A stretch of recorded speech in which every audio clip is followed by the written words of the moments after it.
नमस्कार, welcome to career 247। मैं हूं प्रशांत धवन। नाउ भारत की जो Q2 जीडीपी के नंबर्स है they are absolutely surprising. United States of America के जो टैरिफ्स है, ट्रम्प टैरिफ्स 50% के, ये बिल्कुल बुरी तरीके से फेल हो गए हैं।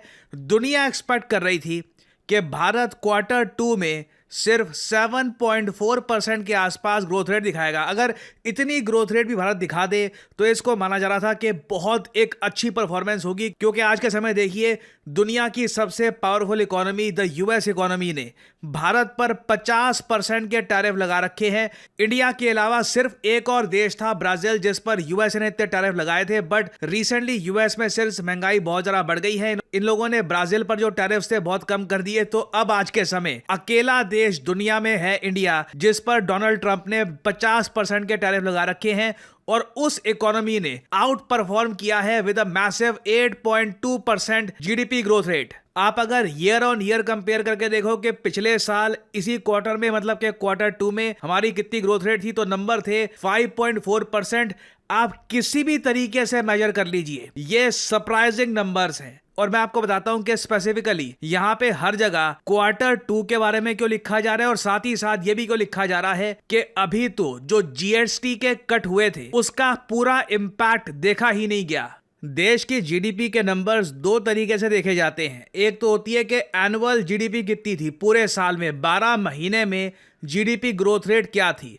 फिर होता है कि क्वार्टरली बेसिस पर के हर 3 महीने में क्या जीडीपी ग्रोथ रेट रही है। तो अगर हम महीनों की बात करें तो हम 4 क्वार्टर्स में बांटते हैं जीडीपी ग्रोथ रेट को। Q1 जो चलता है अप्रैल से लेकर जून, फिर Q2 जो चलता है जुलाई से लेकर सितंबर। अभी जो हम बात कर रहे हैं ना 8.2% की, ये जुलाई से लेकर सितंबर 2025 में भारत की जो ग्रोथ रेट रही है उस पर फोकस किया जा रहा है। और ये नंबर इतना ज़्यादा इंप्रेसिव इसलिए है क्योंकि जुलाई मंथ के एंड में ही डोनाल्ड ट्रंप ने 50% टैरिफ लगा दिए थे भारत पे। आपको याद होगा इससे पहले Q1 जीडीपी के जो नंबर सामने आए थे, जब हमने 7.4% के आसपास की जीडीपी ग्रोथ रेट दर्ज करी थी, उस वक्त ये कहा जा रहा था कि देखो अभी तो ट्रंप के जो टैरिफ्स हैं इनका इंपैक्ट देखा ही नहीं गया। सब लोग यही कह रहे थे कि मेन क्वेश्चन ये होगा कि Q1 के बाद Q2 में भारत की जीडीपी ग्रोथ रेट कैसी रहेगी। अब ये जो हमने ग्रोथ रेट करके दिखाई है जुलाई से लेकर सितंबर में, इससे पूरी दुनिया शॉक्ड होगी। और दूसरी बात यहां पर यह भी है,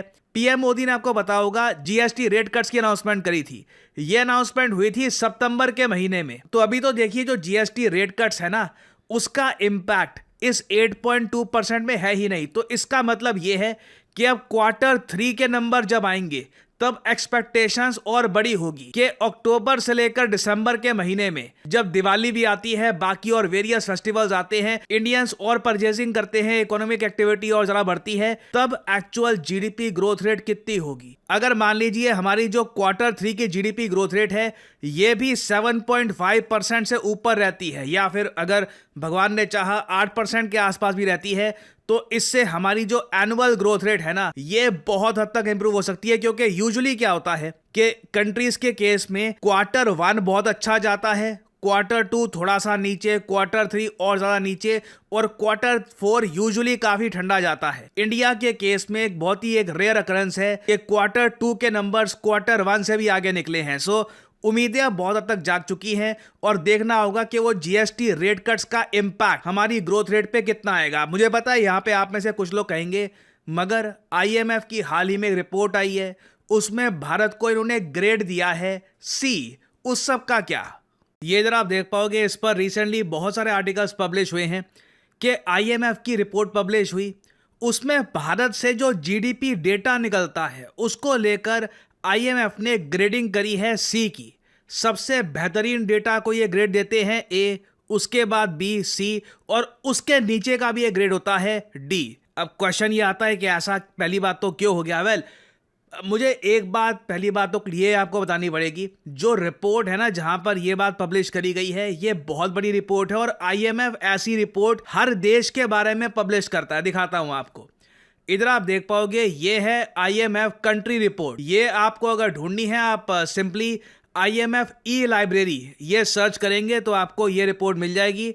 आर्टिकल 4 कंसल्टेशन प्रेस रिलीज, और इसमें भारत के बारे में बहुत सारी बातें लिखी। ये भी लिखा है कि भारत की इकोनॉमी बहुत ही ज्यादा तेजी से ग्रो कर रही है। ओवरऑल काफी अच्छी बातें लिखी है। मेन यहाँ पे प्रॉब्लम आती है पेज नंबर 70 पर, जहां पर ये इन लोगों ने ये बात पब्लिश करी है, डेटा इश्यूज। और यहां पर ये लोग कह रहे हैं कि डेटा के मामले में, कि डेटा भारत से जो आ रहा है, कि भारत के नंबर्स कितने हैं, जीडीपी कितना ग्रो कर रही है, उसको लेकर आईएमएफ ने ग्रेडिंग दी है सी। ना पहली बात तो यहां पे आपको ये समझना होगा, आईएमएफ ज्यादातर देशों को यही ग्रेड देता है। एग्जाम्पल के लिए भारत का जो नेबरिंग कंट्री है चाइना, जिसे काफी बार हम कंपेयर करते हैं इंडिया की इकोनॉमी को, चाइना को भी सेम ग्रेड मिला है। जी हाँ, आप अगर ये आईएमएफ की रिपोर्ट देखने के लिए जाएंगे, सेम रिपोर्ट आपको मिल जाएगी, चाइना इकोनॉमिक डेवलपमेंट। वहां पर भी डेटा इश्यूज वाले में आप अगर जाओगे, पेज नंबर 95 पर आपको सेम टेबल, ये इंडिया का दिख रहा है आपको यहाँ पे, data issues India, data adequacy assessment, same आपको मिल जाएगा चाइना का। चाइना को भी सी ग्रेड मिला है, भारत को भी सी ग्रेड मिला है। एशिया की ज्यादातर इकोनॉमीज को डी या फिर सी ग्रेड मिलता है। रीजन क्या है? देखिए, रीजन इंडिया के केस में ये बताया जा रहा है। पहली बात तो जो हमारा बेस ईयर है, ये अभी भी हम 2011-12 का मान के चलते हैं जीडीपी कैलकुलेट करने के लिए। आईएमएफ मानता है कि ये बेस ईयर इतना एक्यूरेट नहीं है, हमें ज्यादा रीसेंट बेस ईयर का इस्तेमाल करना चाहिए। इस पर भारत सरकार काम कर रही है। बहुत ही जल्द आपको एक अपडेटेड बेस ईयर के साथ जो डेटा है वो मिल जाएगा। आई वुडंट बी सरप्राइज के साल 2026 में भारत को यहां पर बी मिल जाए। ओवरऑल आप अगर देखो तो गवर्नमेंट फाइनेंस स्टैटिस्टिक्स में भारत को बी ग्रेड मिला है, एक्सटर्नल सेक्टर स्टैटिस्टिक्स में भारत को बी ग्रेड मिला है। ओवरऑल आप अगर देखोगे तो मॉनेटरी और फाइनेंशियल स्टैटिस्टिक्स में आईएमएफ ने काफी हद तक भारत को एक अच्छा ग्रेड दिया है। ओवरऑल रेटिंग आप अगर देखोगे भारत की यहां पर ये बी है। जबकि चाइना के केस में अगर मैं देखूं, चाइना के केस में जो गवर्नमेंट फाइनेंस स्टैटिस्टिक्स हैं उसको भी आईएमएफ ने सी ग्रेड दिया है। टेक्निकली स्पीकिंग इंडिया के जो नंबर्स हैं चाइना से ज्यादा ट्रांसपेरेंट है। और आप आईएमएफ की रिपोर्ट में देखोगे तो ये बात भी यहां पे साफ साफ मेंशन करी गई है कि डेटा वीकनेस बिल्कुल रही है भारत के केस में, but plans towards upgrading real sector statistics are advancing. बिल्कुल इस मामले में तरक्की हो रही है। बहुत ही जल्द बेस ईयर और कई और चीजों को लेकर भारत अपग्रेडेशन करना शुरू कर देगा। तो अगेन इसका मतलब यहाँ पे ये मत निकाल लेना कि हमको सी ग्रेड दे दिया यहाँ पे तो हमारे जीडीपी नंबर क्या नकली हैं वगैरह। अगेन चाइना को भी सेम मिला है, कई यूरोपियन कंट्रीज को भी यही यहाँ पे सी देता है आईएमएफ। इनके स्टैंडर्ड्स बहुत हाई होते हैं regarding the data and the base year. उसको लेकर अगेन जो हम अकॉम्प्लिश कर रहे हैं ना, इसे अंडर एस्टिमेट मत करिए, क्योंकि आपको समझना होगा ट्रंप ने जब इनिशियली भारत पे लगाए थे ना टैरिफ, ट्रंप ने ये तक कह दिया था कि रशिया की तरह इंडिया की जो डेड इकोनॉमी है, अमेरिकन तो ये मान के चल रहे थे कि इंडियन इकोनॉमी को इतना नुकसान ये पहुंचाएंगे, इतनी ग्रोथ रेट डाउन हो जाएगी कि इंडियंस खुद माफी मांगते हुए आएंगे अमेरिकन के सामने और बोलेंगे कि टैरिफ कम कर दो। जबकि अभी तक ऐसा कुछ नहीं हुआ है। इंडिया प्रॉपर टर्म्स में डील कर रहा है। और मैं आपको यही बता दूं, ये बात आज के समय डिस्कस करना इंपॉर्टेंट इसलिए भी है क्योंकि इन नंबर्स की मदद से भारत को नेगोशिएशन करने में और बल मिलेगा। कल को अमेरिकन के साथ फिर से अगर बातचीत होती है ट्रेड डील को लेकर, तो भारत ये नंबर्स प्रेजेंट कर सकता है कि ये हमारी इकोनॉमी है, आपके 50% टैरिफ के बाद भी हम इतना ग्रो करते हैं। अभी इससे यूएस के जो टैरिफ की लीवरेज थी ये बहुत ज्यादा कम हो जाती है। और अब मैं आपको बता दूं, पूरी दुनिया की नजरें होंगी भारत के Q3 के नंबर्स को लेकर कि Q3 में भारत की क्या ग्रोथ रेट रहती है। अगर कर दिया हमने 8%, हिस्टोरिक होगा। इंडिया की एनुअल जीडीपी ग्रोथ रेट बहुत ऊपर जाएगी। आई होप हमारे नंबर्स बढ़ते रहे। अभी तो जीएसटी का भी इम्पैक्ट आना है और this is a great reply by India, क्योंकि इन दी एंड देखिए परफॉर्मेंस सबसे ज़्यादा बोलती है। कोई प्रेसिडेंट कितनी भी ट्वीट करता रहे, कुछ भी बोलता रहे, अजीबोगरीब स्टेटमेंट्स देता रहे, इन दी एंड जब नंबर सामने आते हैं 8.2%, they speak the loudest. Finally यहाँ पे आप लोगों से मैं क्वेश्चन पूछूंगा जिसका आंसर आप सब लोग करोगे कमेंट सेक्शन में।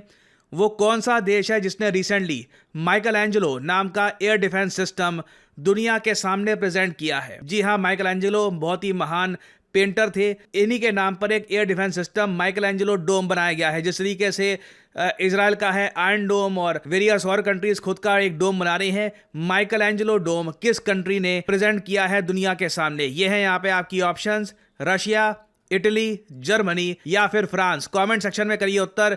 जो लोग देंगे सही आंसर उनकी कमेंट को मैं दे दूंगा हार्ट, ताकि बाकी लोग समझ पाएं कि सही उत्तर क्या है। और फाइनली यहां पर मैं ये भी ऐड कर दूं कि आज करियर 247 की ब्लैक फ्राइडे सेल का आखिरी दिन है। आज रात 12 बजे ये सेल खत्म हो जाएगी। आपको सिंपली क्या करना है, इस वीडियो की कमेंट सेक्शन में जाइए, पिन कमेंट में आपको मिल जाएगा ये लिंक। इस लिंक पर क्लिक करिए, जो भी कोर्स आप परचेज करना चाहते हैं आप परचेज कर सकते हैं। सिंपली आपके सामने पेज आ जाएगा, जो अपना नाम है, ईमेल आईडी, नंबर, ये सब यहाँ पे आप डाल सकते हैं along with the discount code PD10, और आपको हमारी तरफ से कॉल आएगा। अपनी परचेज आप कंप्लीट कर सकते हैं and you can kick start your career with the help of career 247।